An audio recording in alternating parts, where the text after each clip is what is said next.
Assalamualaikum warahmatullahi wabarakatuh. Anak-anak, kali ini kita akan membahas mengenai fungsi kuadrat. Nah, bentuk umum dari fungsi kuadrat adalah Y sama dengan Fx sama dengan AX kuadrat plus BX plus C, dengan AB adalah anggota bilateral dan A tidak boleh sama dengan 0.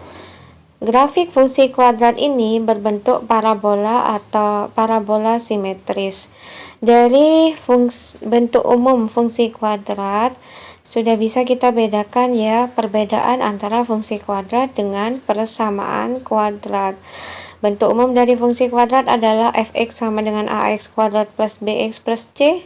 Kemudian Fx ini bisa kita gantikan dengan Y untuk mempermudah nantinya pada saat menggambar grafik fungsi kuadrat. Adapun persamaan kuadrat berbentuk Ax kuadrat plus Bx plus C sama dengan 0. Bagaimana dengan sifat-sifat dari grafik fungsi kuadrat? Yang pertama, berdasarkan nilai A.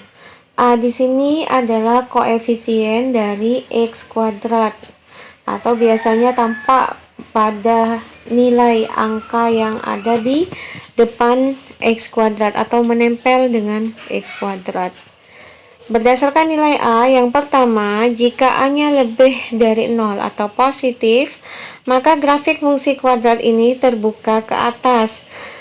Artinya fungsi kuadrat memiliki nilai ekstrim minimum. Karena dia grafiknya terbuka ke atas, maka akan ada nilai yang paling kecil, dinotasikan dengan Y minimum atau titik balik minimum.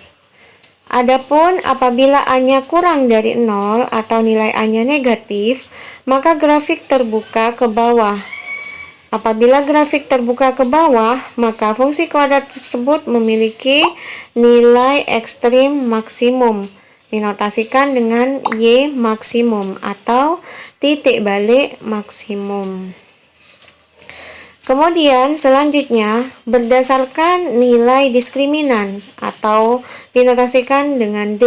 D ini kita dapat dari B kuadrat dikurangi 4AC. Nah, berdasarkan nilai diskriminan ini, kita memperoleh hubungan antara D dengan titik potong grafik dengan sumbu X. Apabila lebih dari 0, maka grafik memotong sumbu X di dua titik yang berbeda. Apabila D sama dengan 0, maka grafik menyinggung sumbu X di sebuah titik. Dan apabila D kurang dari 0, maka grafik tidak memotong dan tidak menyinggung sumbu X.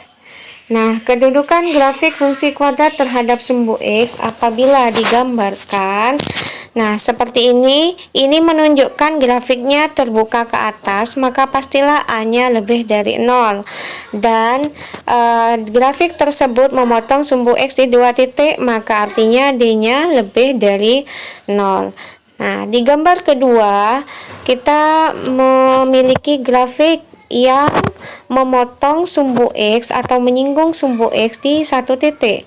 Maka grafik ini dia terbuka ke atas, artinya A lebih dari 0, menyinggung di satu titik pada sumbu X sehingga D-nya sama dengan 0.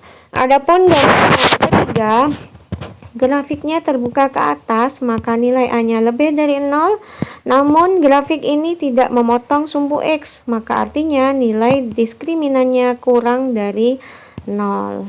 Nah, adapun grafik-grafik yang ada pada bagian bawah merupakan grafik yang memiliki nilai A kurang dari 0, sehingga grafiknya menghadap ke bawah. Dan untuk kriteria kedudukan grafik terhadap sumbu X sama dengan gambar-gambar yang di atas. Apabila nilai diskriminannya lebih dari 0, maka memotong di dua titik yang berbeda.